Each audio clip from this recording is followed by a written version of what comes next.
Advertencia, este video está hecho únicamente para entretenimiento y no incita al público a ver las obras mencionadas en el mismo, se pide discreción y si eres una persona sensible ver bajo supervisión de un adulto o omitir el video, gracias.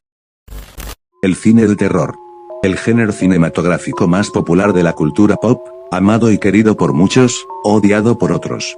El cine de terror se ha mantenido a raya desde hace más de 127 años, y aún sigue siendo presente con nuevas películas, series, novelas, libros y muchas otras obras más. Este mismo se ha ampliado a Japón, siendo uno de los pioneros de este género y arte, siendo caracterizado por sus películas tan escalofriantes, traumáticas, oscuras, bizarras y en algunos casos repugnantes gráficamente. En este nuevo iceberg veremos obras que han cambiado el cine de terror japonés para siempre, viendo el que el terror va más allá de lo humano, así que ponte cómoda y cómodo que hoy te voy a presentar el iceberg del terror japonés. Nivel 1, punta del iceberg. Carbeth, o conocida en Latinoamérica como La mujer de la boca cortada, es una cinta dirigida y escrita por Koji Shiraishi y en el año 2007, esta narra los sucesos de desapariciones y raptos a niños. Los rumores no se hacen esperar y todas las escuelas empiezan a especular la leyenda de Kuchisake Onna, una mujer de apariencia macabra y con una mascarilla, y tijeras filosas, vaga por los callejones más oscuros, llevándose a sus víctimas para hacerle dos preguntas. ¿Soy bonita? Si la víctima responde que sí, Kuchisake Onna se sacará la mascarilla y revelará su boca cortada de oreja a oreja, preguntando, ¿y ahora soy bonita? Si la víctima dice que no, Kuchisake Onna le cortará la boca tomando la misma forma que ella, dejando morir a la víctima por desangrado. Esta película tomó de inspiración la leyenda de Kuchisake Onna, una mujer del siglo XVII, vivía con su esposo samurái, las demás mujeres la envidiaban por ser la más hermosa del pueblo y atraía a sus esposos con su delicada belleza. Un día cuando su esposo decide irse un tiempo por mandatos de los samurái, ella llevó a hombres a su casa para tener relaciones, sin darse cuenta que su esposo llegaría, al darse cuenta de la infidelidad de su mujer. Lleno de ira agarra a su katana y se lo pone en la boca de oreja a oreja, preguntándole con un tono eufórico y siniestro, ¿piensas que eres hermosa? Procediendo a cortarle la boca dejándola desfigurada. Kwaidan o traducida al español Historias de fantasmas, un clásico del cine japonés, estrenada en 1964 y escrita por Masaki Kobayashi, este filme es una antología compuesta por 4 relatos independientes, inspirados en leyendas tradicionales del folclore japonés. Como lo son, El cabello negro, La mujer de la nieve, Oichi el desorejado y En una taza de té. Cada historia es una pieza de arte trágico, donde lo sobrenatural no aparece para asustarte, sino para recordarte que todo error humano tiene un precio. El primer relato se titula El cabello negro. Un samurái abandona a su fiel esposa para casarse con una mujer rica. Años después, el remordimiento lo consume, y regresa con la intención de recuperar su antigua vida. Pero no todo lo que permanece, está vivo. Esta historia es un poema sobre la culpa. Sobre los fantasmas que uno mismo crea. Y que tarde o temprano, regresan. La segunda historia es La mujer de la nieve. 2 leñadores quedan atrapados por una tormenta blanca. En la noche, una figura espectral aparece, la mujer de la nieve. Ella le perdona la vida a uno de ellos. Pero con una condición. Nunca debes contar lo que viste. Años después, él rompe la promesa. Y el hielo no perdona. Una historia tan hermosa como escalofriante. Habla de secretos, pactos, y del amor. Que tal vez nunca fue humano. La tercera historia es quizá la más famosa y perturbadora. Oichi, el desorejado. Un monje ciego canta epopeyas ancestrales en un templo apartado. Pero pronto, comienza a ser visitado por espíritus de guerreros samuráis muertos, que le piden que cante para ellos noche tras noche. Los monjes intentan protegerlo, escribiendo escrituras sagradas en su cuerpo. Pero olvidan cubrir una parte, solo una. El resultado es trágico. Una advertencia de que el arte puede conectar con el más allá. Y de que los muertos también saben escuchar. Y el último relato, es el más extraño de todos. En una taza de té. Un escritor ve el rostro de un desconocido reflejado en su taza. A partir de ese momento, comienza a ser acechado. Él intenta contar lo que ocurre, pero la historia queda inconclusa. Porque el escritor, desaparece. Un final abierto. Donde lo real y lo literario se funden. Y el terror, es no saber si aún estamos dentro de la historia.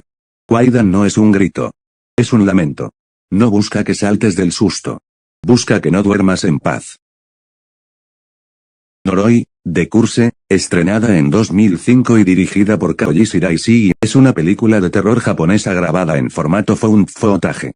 Es decir, como si todo fuera un documental real. Está presentada como un reportaje inacabado. Realizado por un periodista especializado en lo paranormal. Masafumi Kobayashi. Durante años, Kobayashi se ha dedicado a investigar fenómenos extraños por todo Japón. Pero su último proyecto lo consume. Y nunca logra terminarlo. La película que estás viendo es el material que él dejó antes de desaparecer. Y lo que se muestra en esos archivos. Es un descenso progresivo hacia una maldición ancestral que nunca debió despertar. Todo comienza con un caso relativamente simple. Una mujer escucha ruidos extraños en su casa. Y cree que su hijo está hablando con una presencia invisible.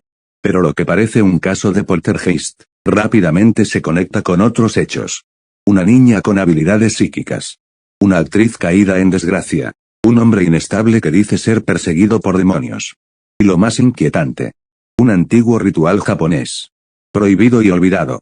Conectado a una figura llamada Kagutaba. ¿Quién o qué es Kagutaba? Una entidad que fue sellada siglos atrás mediante un ritual sintoísta. Una fuerza maligna vinculada a sacrificios humanos. Una presencia que no se olvida de quienes la nombran. Y que no permite que su historia sea contada sin consecuencias. Conforme Kobayashi investiga. Las conexiones entre los eventos se vuelven cada vez más macabras. Aparecen muertes inexplicables, incendios, desapariciones, y testigos que enloquecen tras hablar de Kagutaba. Pero lo más aterrador. Es que todo parece estar siendo manipulado desde el inicio. Como si el mismo hecho de investigar hubiera sido parte del ritual. Y entonces, llega el final. O mejor dicho, la desaparición. Masafumi Kobayashi se esfuma. Su casa es encontrada destruida. Y su esposa, muerta en circunstancias espantosas. Solo queda el documental. Solo queda el archivo. Solo queda esta advertencia. Todo fue real. Noroi, de Curse no es una película para asustarte con ruidos fuertes. Es una maldición lenta. Una niebla invisible que se cuela en tu mente. Una cinta que juega con la mente. Que confunde la línea entre el pasado y el presente. Y que deja una única pregunta flotando en el aire. ¿Y si ya habías muerto antes, pero no lo recuerdas? Esta es la historia de Reencarnación. Una de las películas más extrañas, perturbadoras y subestimadas del terror japonés moderno. Reencarnación, también conocida como Rinne, fue dirigida por Takashi Shimizu. El mismo creador de Ju-on, de Grudge. Y forma parte de la antología J-Horror Theater. Donde varios directores legendarios del terror japonés experimentaron con ideas más psicológicas y retorcidas. La historia comienza con una joven actriz llamada Nagisa Sugiura. Quien es elegida para protagonizar una película de terror basada en hechos reales. Un director ambicioso quiere recrear una masacre ocurrida 35 años antes. Cuando un profesor perdió la cordura en un hotel. Y asesinó a 11 personas, entre ellas, niños, huéspedes. Y su propia hija. Desde el momento en que Nagisa acepta el papel. Algo comienza a cambiar dentro de ella. Empieza a tener sueños extraños. Voces que no reconoce. Y visiones cada vez más vívidas. De la masacre original. Pero hay un detalle perturbador. Ella no está actuando. Está recordando. A medida que avanza la producción de la película. Nagisa se da cuenta de que sus visiones no son solo alucinaciones. Sino recuerdos reales de una vida pasada. Ella no está interpretando a una víctima. Ella fue una. Pero no está sola. Otros miembros del elenco y del equipo de filmación también empiezan a sufrir alteraciones mentales. Comportamientos inexplicables. E incluso recuerdan detalles que solo alguien que estuvo allí en la masacre original podría saber. La reencarnación no es un símbolo en esta historia. Es una maldición colectiva. Las almas de los muertos han regresado. Y están atrapadas en un ciclo de sufrimiento. Repitiendo una y otra vez los eventos que las condenaron. La película que están filmando no es una recreación. Es la repetición de un crimen espiritual. Que se niega a morir. Y lo peor de todo. Es que el asesino también ha vuelto. Y ni siquiera sabe que lo es. Reencarnación mezcla el terror psicológico con lo sobrenatural. Creando una atmósfera inquietante donde el tiempo no existe. Y donde el pasado exige ser recordado, a la fuerza. A diferencia del terror clásico que ataca con sustos. Aquí el miedo viene de dentro. De no saber si los pensamientos que tienes te pertenecen. O si estás viviendo los recuerdos de alguien que murió gritando. La cinta utiliza flashbacks, filmaciones antiguas. Y una muñeca espeluznante que se convierte en símbolo del trauma no resuelto. Todo en esta película es confuso al principio. Como si estuvieras atrapado en un sueño que se repite. Pero cuando empiezas a atar los hilos, es demasiado tarde. Porque la reencarnación ya ocurrió. Y tú, solo eres parte del ciclo. Reincarnation no es solo una película de terror. Es una trampa espiritual disfrazada de cine. Una historia donde el alma no olvida. Marebito, una obra que no todos deberían ver. Y que muchos, nunca logran entender del todo. Marebito, estrenada en el año 2004, fue dirigida por Takashi Shimizu, el protagonista se llama Masuoka. Un camarógrafo que trabaja capturando imágenes urbanas en Tokio. Un día, mientras graba en la calle, presencia el suicidio brutal de un hombre que se apuñala a sí mismo en el ojo. Y Masuoka no se asusta. No se trauma. Solo siente fascinación. Este es el detonante de su obsesión. Entender que vio ese hombre justo antes de morir. ¿Qué lo llevó al terror absoluto? ¿Que estaba al otro lado del miedo? Así comienza su descenso literal y simbólico hacia los túneles subterráneos ocultos bajo la ciudad. Un laberinto real y mental. Donde encuentra cámaras de vigilancia, ruinas, figuras encapuchadas. Y algo más. Una criatura. Una mujer encadenada, desnuda. Que no habla, no come. Y solo bebe sangre. Masuoka decide llevarla a su apartamento. Como si fuera una mascota. O un experimento. La llama F y poco a poco, su obsesión con ella comienza a consumirlo. Lo que sigue, es una mezcla de locura progresiva, paranoia, delirio existencial y terror filosófico. ¿Es ella un vampiro? ¿Es real? ¿O todo está ocurriendo dentro de su mente? La película nunca da respuestas claras. Pero empieza a dejar pistas inquietantes. Grabaciones perdidas, mensajes cifrados, voces extrañas.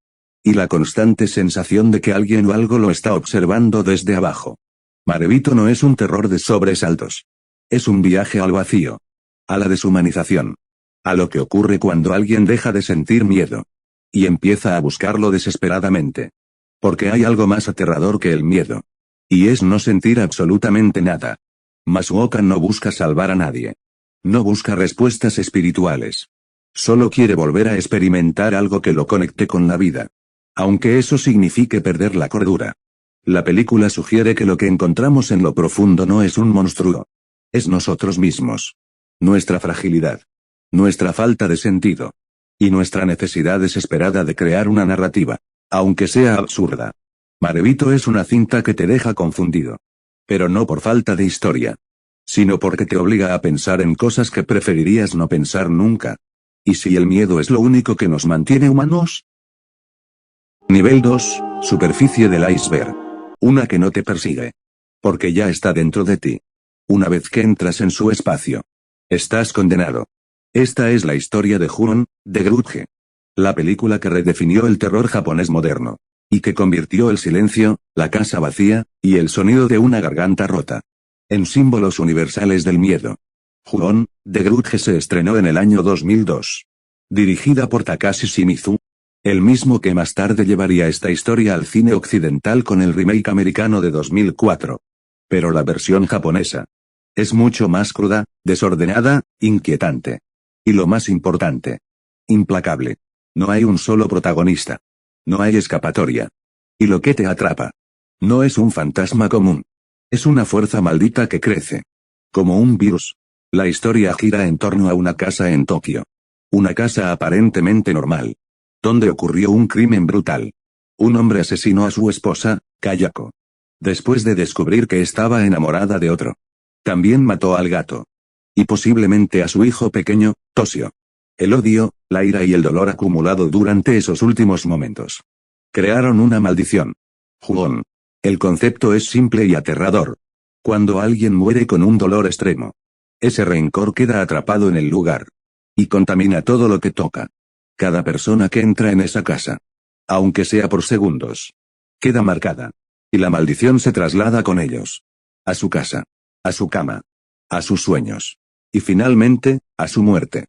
No hay reglas. No hay justicia. Ni siquiera hay lógica. Solo una espiral descendente. De gritos, susurros y finales sin explicación. Ju-on, The Grudge es contada en formato no lineal. Como un rompecabezas maldito. Vemos como distintos personajes, una cuidadora, estudiantes, policías, profesores, se cruzan accidentalmente con la casa. Y cómo, uno por uno, son consumidos por la maldición. No importa su edad, su inocencia o su fe. Todos caen. El terror en esta película no viene del susto inmediato. Viene del ambiente.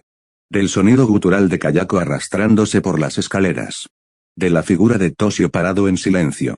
De una llamada telefónica que nadie contesta. Del momento exacto en que te das cuenta que lo que te persigue no quiere asustarte. Quiere arrastrarte. A diferencia del terror occidental. Aquí no hay exorcismos que funcionen. No hay cura. Y no hay cierre. Solo hay un ciclo. Un eco interminable. Una repetición de muerte tras muerte. Que continúa mientras alguien más pise esa casa. Mientras alguien más investigue. Mientras alguien más vea. La figura de Kayako se convirtió en un icono del terror moderno. Con su cabello largo cubriendo el rostro. Sus movimientos antinaturales. Y ese sonido, esa especie de crujido. Como si su garganta siguiera intentando gritar. Aún después de muerta. Ju-on, The Grudge es más que una película. Es una experiencia. Un mensaje claro de que el pasado no muere. Que el odio no desaparece. Y que el dolor puede tomar forma. No tienes que creer en fantasmas para que te atrapen. Solo tienes que estar en el lugar equivocado. En el momento equivocado. Una historia donde la tecnología, el folclore y la maldición ancestral se fusionan en una sola advertencia. Si ves esta cinta, morirás en 7 días. Esta es la historia de Ringu. La película japonesa que cambió el miedo para siempre. Ringu se estrenó en 1998. Dirigida por Hideo Nakata.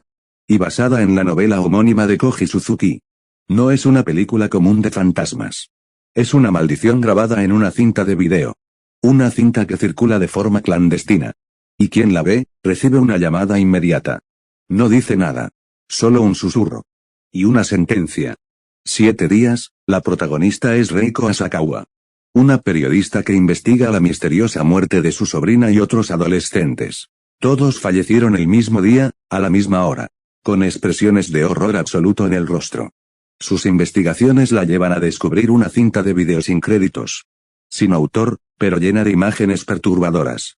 Una mujer peinándose frente a un espejo. Un pozo de agua en medio del silencio. Y símbolos que parecen sacados de una pesadilla. Después de verla, Reiko recibe la llamada. Ahora tiene 7 días para descubrir el origen de la maldición. O morir como los demás. Junto a su ex esposo Ryuji.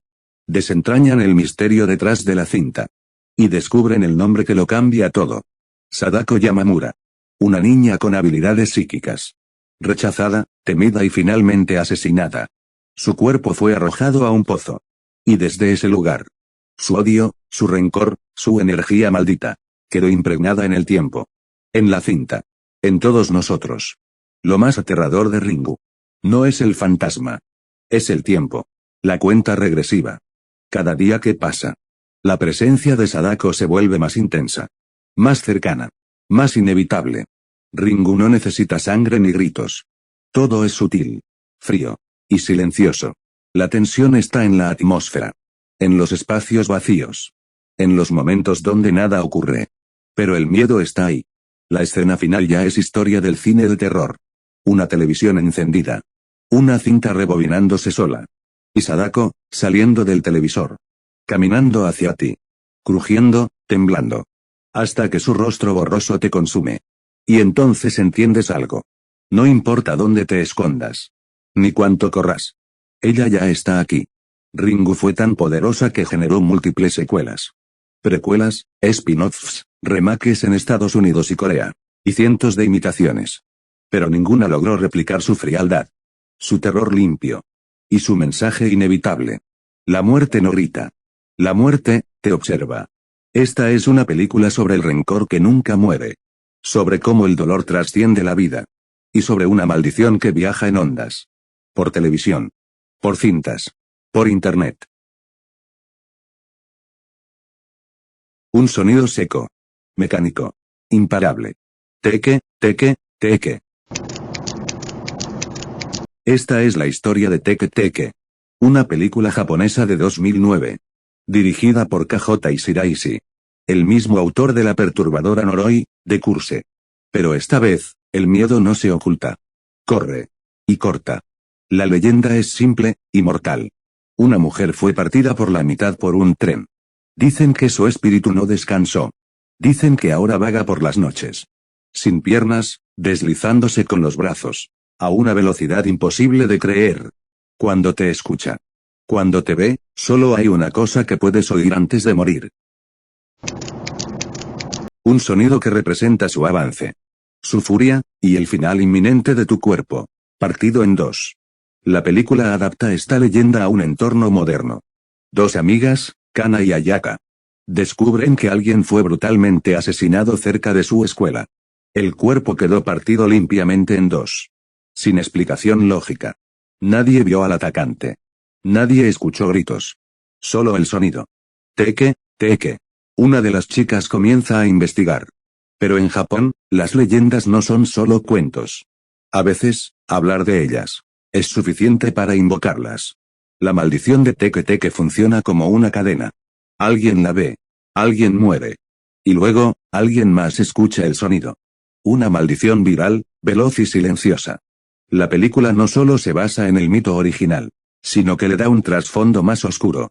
La historia de una mujer maltratada, humillada, y finalmente asesinada en las vías del tren. No murió por accidente. Murió por crueldad. Y su odio, se convirtió en una maldición con forma. El diseño de Teke Teke es simple. Pero efectivo, una mujer de rostro pálido. Ojos negros, y su torso arrastrándose por el suelo. A veces por pasillos. A veces desde el techo. Siempre rápido. Siempre mortal. No importa cuán rápido corras. Ella siempre va más rápido. Porque no necesita piernas. Solo odio. La película está llena de tensión. Ambientes urbanos vacíos. Apariciones rápidas.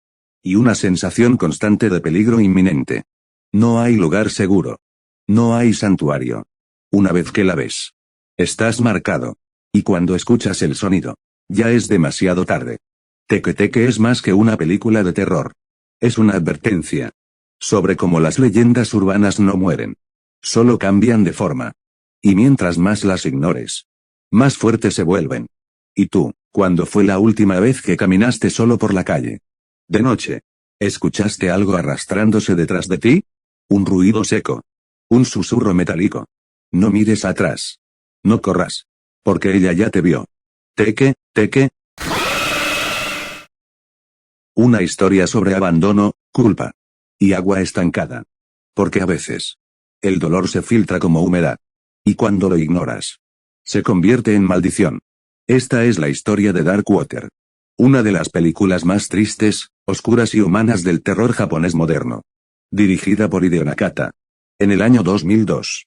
El mismo autor de Ringu. Pero esta vez, el horror es más silencioso.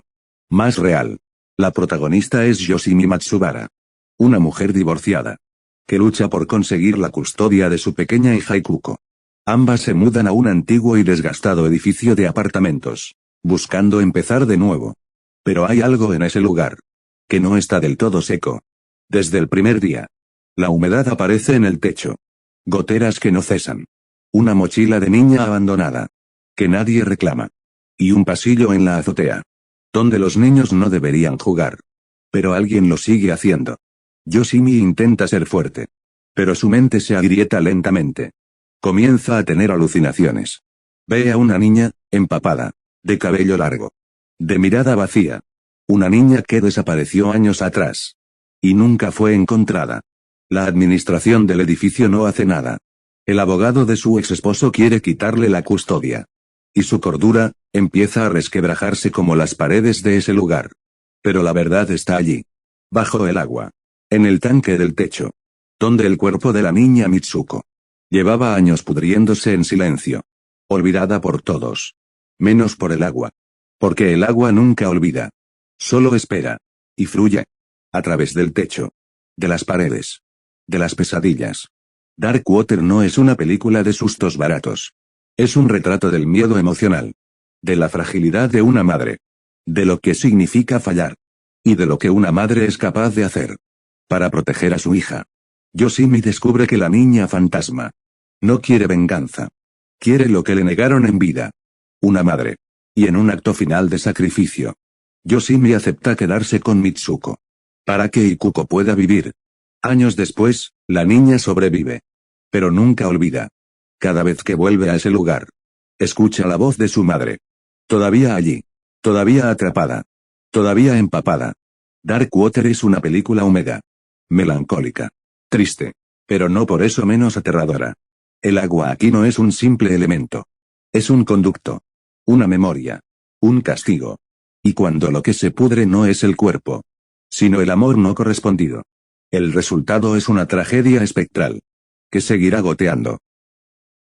Nivel 3. Entrando al océano. Una criatura que nació como leyenda urbana. Y luego se convirtió en un fenómeno de culto en Japón. Devorando a sus víctimas dentro de un bosque maldito. Un espíritu deformado, de movimientos imposibles. Con rostro inhumano y la capacidad de aparecer. Justo cuando crees que estás solo. Esta es la historia de Death Forest, The Forest of the Dead. Una película basada en uno de los juegos de terror más perturbadores jamás creados. Y la entidad que habita su historia. La película Death Forest fue estrenada en 2014. Y aunque no tiene los efectos ni el presupuesto del cine comercial, su fuerza no está en lo visual, está en el mito. En la incomodidad. Y en lo que evoca esa figura imposible de ignorar. Todo comienza cuando un joven, Kento, recibe un mensaje extraño en su celular. Una dirección desconocida. Y una advertencia. Acompañado por sus amigos. Decide investigar. Y terminan entrando a un bosque aislado.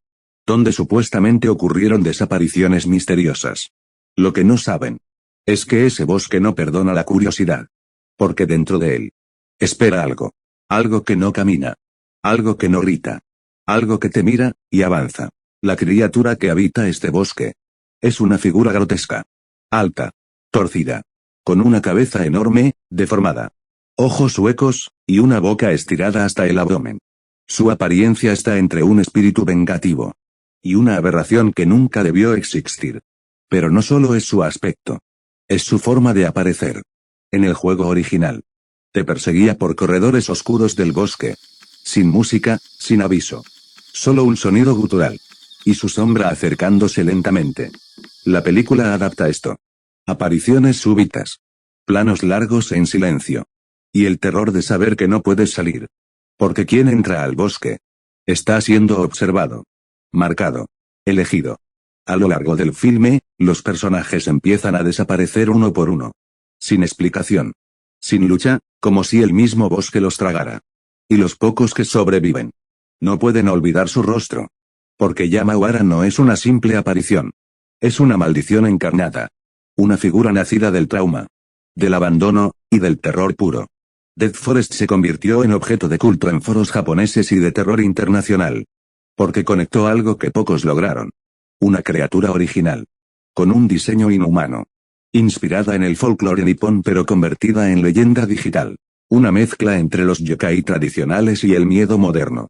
El bosque, lo desconocido. Y la paranoia constante. La película puede parecer simple.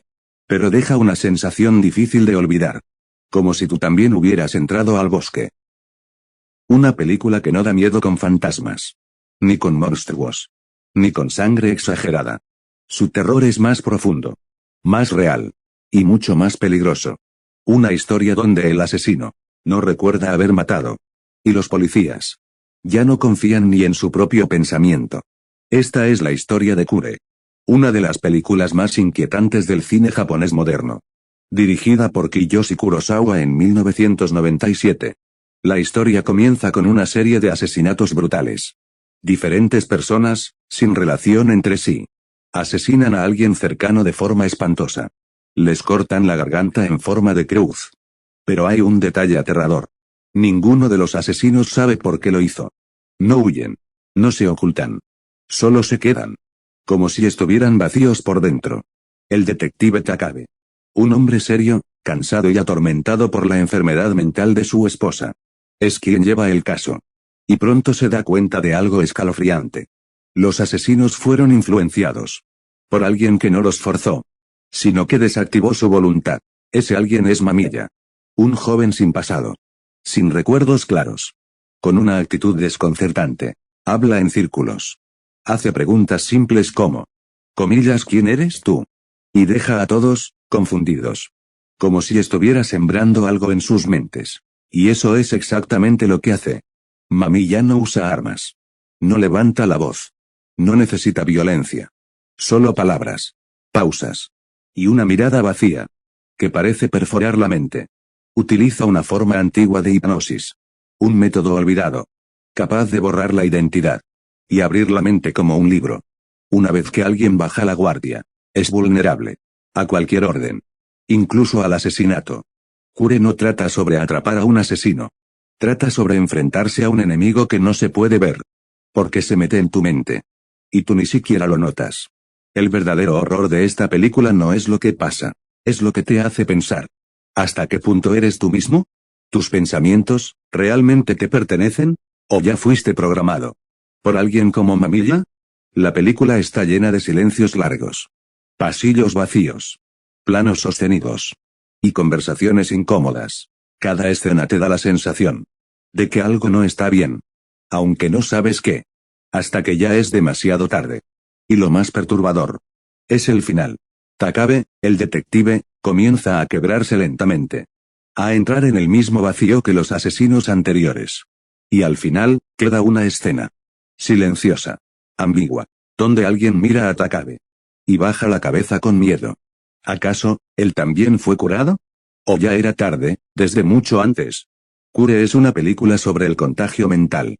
Sobre cómo las ideas peligrosas pueden expandirse. Sin sangre, sin monstruos. Sin efectos especiales. Solo con palabras. Y eso, es mucho más aterrador. Porque si el enemigo puede entrar en tu mente.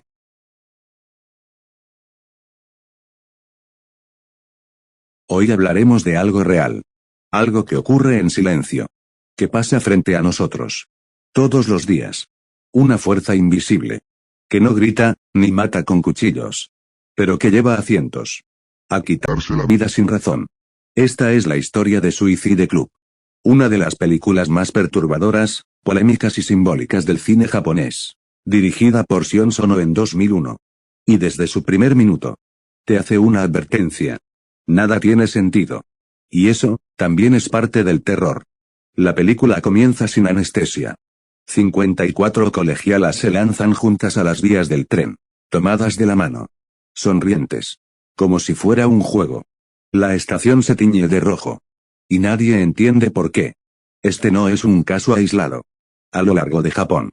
Personas de todas las edades. Géneros y profesiones. Comienzan a suicidarse en masa. Sin señales. Sin motivo. Sin conexión aparente. O al menos, eso parece. El detective Kuroda lidera la investigación. Y lo que encuentra es mucho peor que una secta. O una simple ola depresiva. Empieza a recibir rollos de piel humana. Cosidos cuidadosamente. Pistas que no tienen lógica. Ni forma. Solo un mensaje críptico.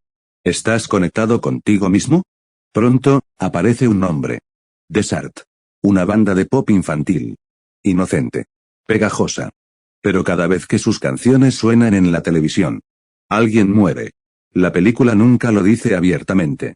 Pero es claro, algo o alguien está utilizando la cultura de masas. La música pop, el entretenimiento vacío, como herramienta de control. Y los jóvenes son los primeros en caer. No porque sean débiles, sino porque ya nacieron desconectados. En este mundo, la familia no habla. La escuela no escucha. Y los ídolos en la televisión son más reales que tus padres. Esa es la maldición. No hay espíritu. No hay demonio. Solo una sociedad enferma. Que ya no ofrece razones para vivir. La película se vuelve cada vez más surreal. Más caótica. Aparece un personaje extraño. Génesis, un hombre en una habitación roja. Rodeado de sangre. Cuerpos, y una canción pop. De fondo. Es un villano. Un testigo. Una víctima. No importa. Porque Suicide Club no da respuestas. Solo preguntas. Lo que da más miedo no es el suicidio.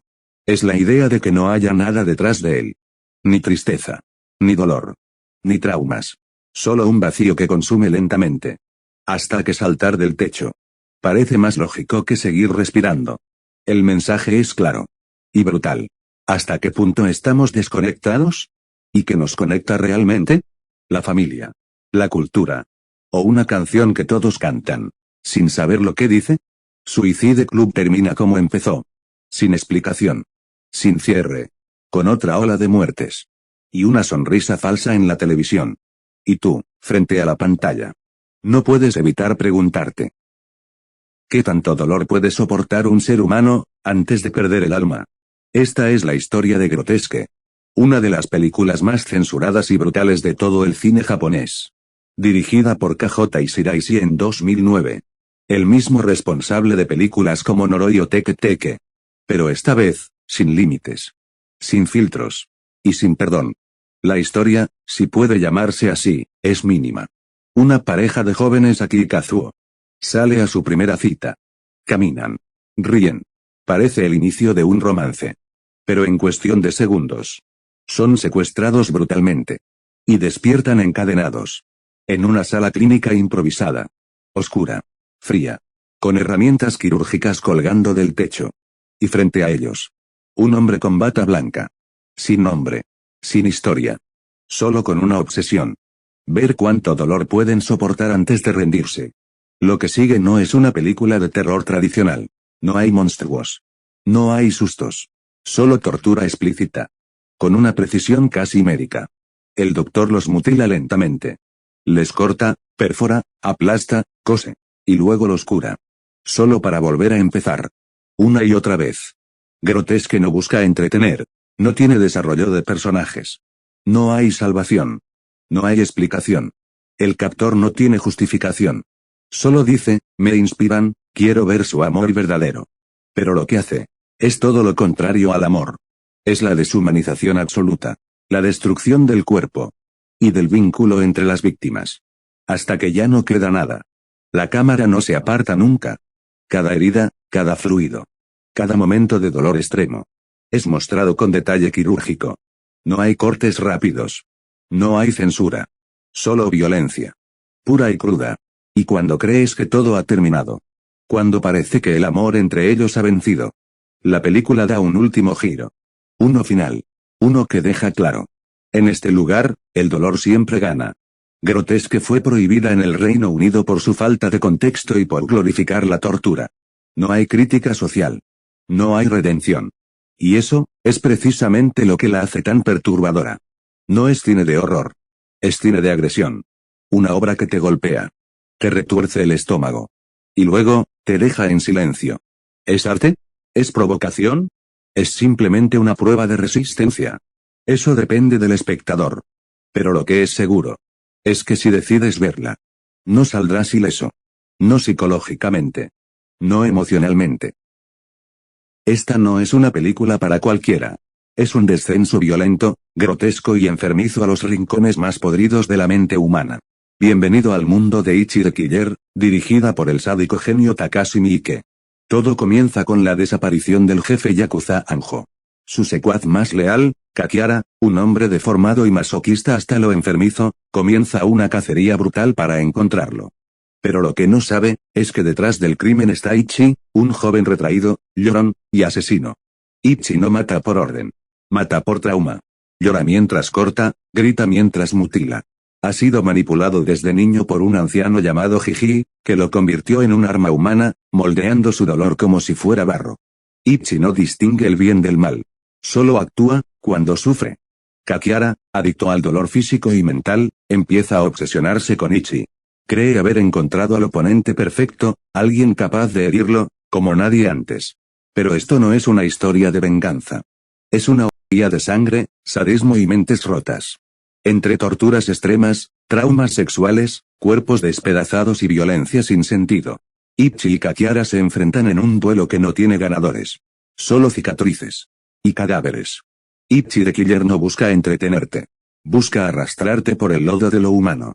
Mostrártelo todo, sin censura, sin redención, sin salida. Porque a veces, el monstruo no nace. Se crea. Y lo peor, es que llora. Hablaremos del cuerpo. Del metal. De la mutación. Y de lo que pasa cuando lo humano se convierte en máquina. Sin anestesia. Sin transición. Y sin escape. Esta es la historia de Tetsuo, de Iron Man. Una película japonesa de culto extremo. Dirigida por Shinya Tsukamoto en 1989. Y no es una película normal. Es una pesadilla audiovisual.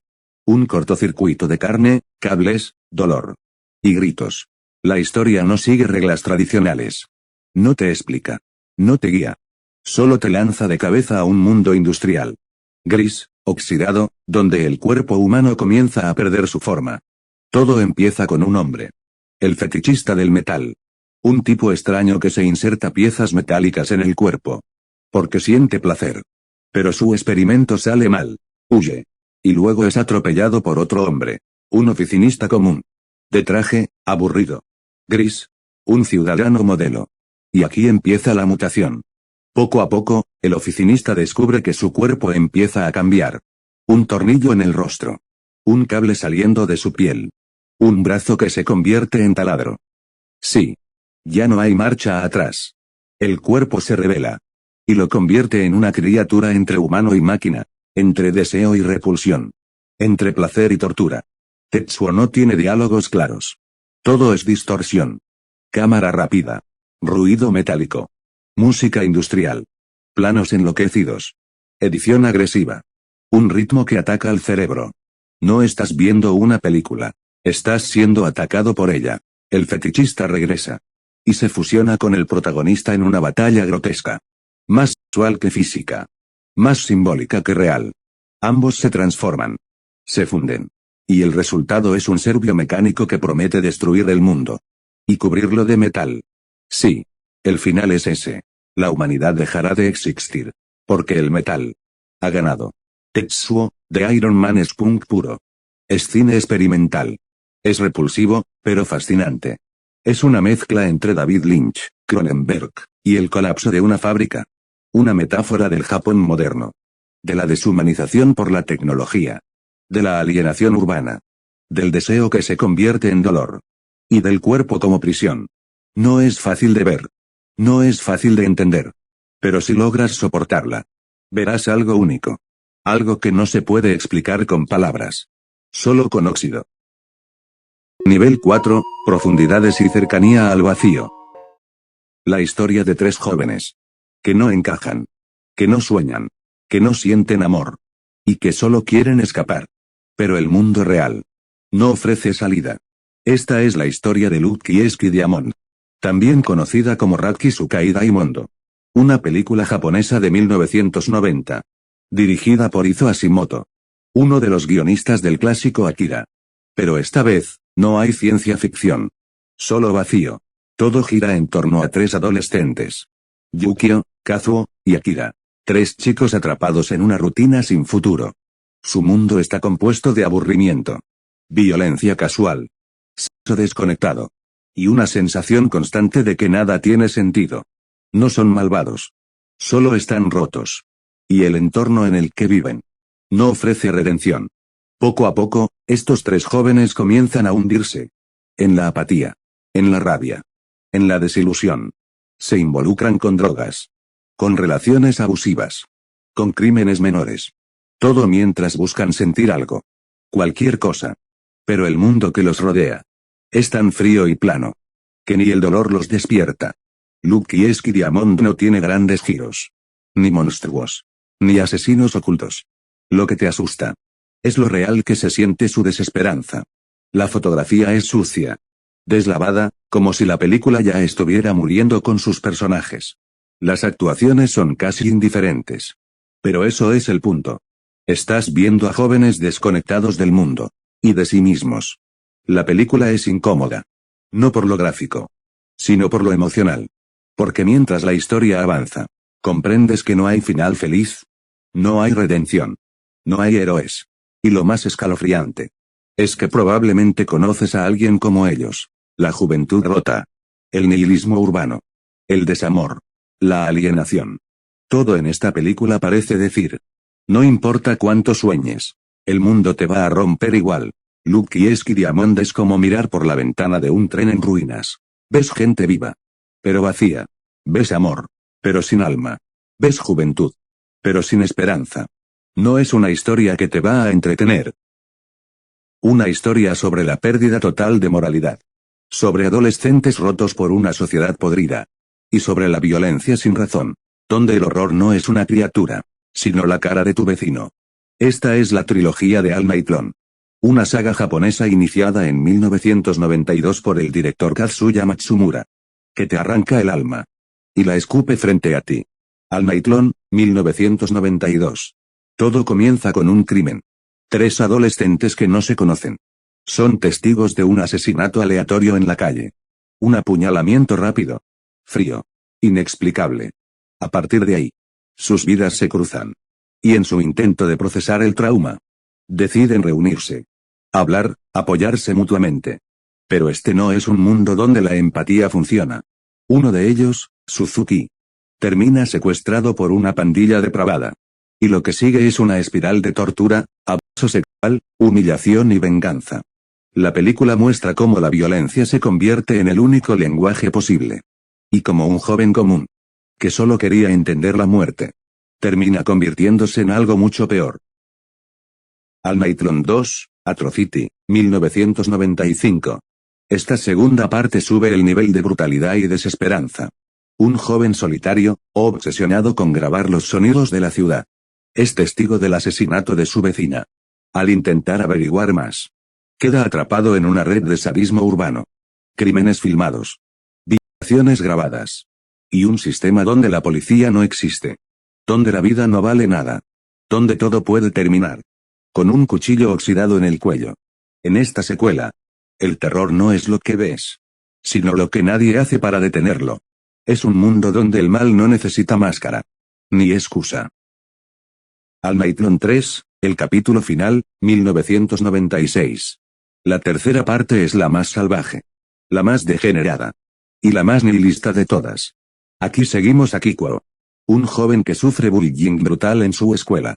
Diariamente es golpeado, humillado, y tratado como basura. Pero un día, algo se quiebra. Y lo que sigue, es un baño de sangre, dolor y venganza sádica. Tan gráfico y extremo, que hizo que esta película fuese vetada en múltiples festivales. En esta entrega, el director no quiere que entiendas al protagonista. Quiere que sufras con él. Y luego te asfixies con su descenso. Sin redención. Sin héroes. Solo, pura oscuridad. Alma y Clon no es para todos. No tiene moraleja. No tiene esperanza. Solo muestra lo que ocurre cuando la juventud deja de sentir. Cuando la sociedad abandona por completo a sus hijos. Y cuando la única forma de expresarse es destruir. No hay monstruos. No hay entidades. Solo personas. Y eso es lo que lo hace tan enfermo. La estética es sucia. La fotografía gris. El sonido incómodo. Y la violencia no es estilizada. Es realista, humillante. Asfixiante. Ver esta trilogía es como ver el fondo de un pozo. Donde no hay grandes presupuestos. Ni cámaras profesionales. Solo pesadillas hechas carne. Y sangre, mucha sangre. Hoy te hablaré de una película olvidada. Maldita, y viscosa. Un horror salido de los rincones más húmedos de la biología y la religión. Un ser que no debería existir. Y que fue rechazado incluso por Dios. Esta es la historia de Guzou, The Thing Forsaken by God. Una película japonesa de 1989. Tan perturbadora que aún hoy muchos no creen que exista. Todo comienza con un grupo de adolescentes que deciden pasar unos días en una casa rural. El clásico cliché del slasher. Pero pronto queda claro que este no es un slasher más. Algo está mal. Hay humedad. Hay carne, y sonidos. Como si algo respirara desde dentro de las paredes. No es una casa. Es una prisión. Y lo que está encerrado allí no es humano. Es un ser blando. Tentacular, deforme. Viscoso, con una piel que parece latir. Y un ojo, que no debería moverse. Se llama Guzou. Una criatura olvidada por el mundo. Y según los mitos locales, rechazada por Dios. Por ser demasiado impura. Demasiado corrupta. Demasiado imposible. A medida que cae la noche. Uno a uno, los jóvenes son atacados. Poseídos, digeridos. Devorados. La criatura no solo mata. Fusiona, absorbe. Y transforma. Sus víctimas se convierten en parte de ella. Ya no hay carne limpia. Solo tejido corrupto. Y gritos, que se apagan bajo el sonido de la carne derritiéndose. La película tiene un estilo visual crudo, grabado en video analógico. Pero eso la hace aún peor. Como si fuera una cinta prohibida que nunca debiste encontrar. Los efectos prácticos son grotescos. Demasiado reales para su tiempo. Demasiado húmedos. Demasiado orgánicos. Y el ambiente se vuelve cada vez más sofocante. No hay esperanza. Ni escape. Solo carne mutante. Esperando. Lo más aterrador. Es el subtexto. Porque Guzó no es solo un monstruo. Es una creación impura. Que nació del rechazo divino. Un error biológico. Espiritual, cósmico. No viene del espacio. Ni del infierno. Viene de un lugar que Dios quiso olvidar. Guzó, The Thing Forsaken by God es más que gore barato. Es una experiencia enfermiza. Un corto que parece durar una eternidad. Y que deja huellas. Porque ves cosas que no deberían existir. Piel que se abre. Ojos que parpadean desde el estómago. Manos que gotean. Y una criatura. Último nivel, el vacío. Advertencia, contenido fuerte y explícito, evitar lo máximo posible replicar lo narrado a continuación. Si eres sensible en estos temas, por favor saltar esta parte o verla bajo tu propio riesgo. Se pide discreción y agradezco su cooperación. Continuemos. Ya llegamos al nivel final de este iceberg. Las películas que voy a narrar a continuación, tengo prohibido mostrar algún clip o imagen de las mismas, por motivos de censura e imágenes muy gráficas. Lo narraré y daré mi punto crítico de estas lo más discreto posible para evitar cualquier strike o eliminación del video. Gracias por comprender. Hoy hablaremos de una cinta que no muchos se atreven siquiera a mencionar. Una obra que va más allá del cine de terror. Y se convierte en un ritual de incomodidad, silencio, y decadencia. Una cinta que fue grabada como si no debiera existir. Que no tiene música, ni historia clara. Y que no busca asustarte, sino quebrarte. Hoy hablaremos de la película japonesa A Tumbling Doll of Flesh. También conocida como Niku Daruma. Una obra de 1998, dirigida por Tamakichi Anaru. Y considerada por muchos como una de las experiencias más extremas jamás puestas en video. La trama, si puede llamarse así, es mínima, una sesión de filmación para un video para adultos. Un equipo de grabación. 2 actores. Una habitación vacía. Pero lo que empieza como una sesión incómoda, rápidamente se convierte en una espiral de violencia, control y destrucción. No hay cortes de cámara. No hay estilo. No hay dirección artística. Solo un objetivo. Hacer que el espectador se sienta tan atrapado como los protagonistas. La película está filmada como si fuese un video casero. Como si hubieras encontrado una cinta que nadie debía ver. Y eso es lo que la hace tan perturbadora. No parece una película. Parece una grabación que debería estar enterrada. Tumbling Doll of Flesh no busca entretener. No tiene moraleja. No tiene final feliz. Y lo más perturbador es que no tiene contexto. Solo muestra, calla.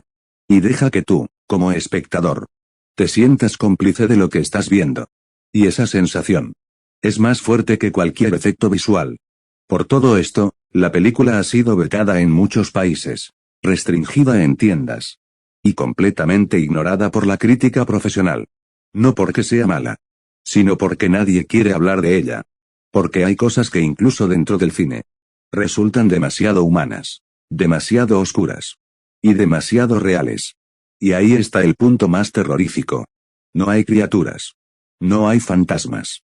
Ni fuerzas sobrenaturales. Solo personas, y una cámara. Eso basta, para generar el peor de los horrores. Tumbling Doll of Flesh es la definición de una cinta maldita. Una película que no deberías ver por entretenimiento. Ni por curiosidad. Sino para entender hasta qué punto el cine puede convertirse en un arma.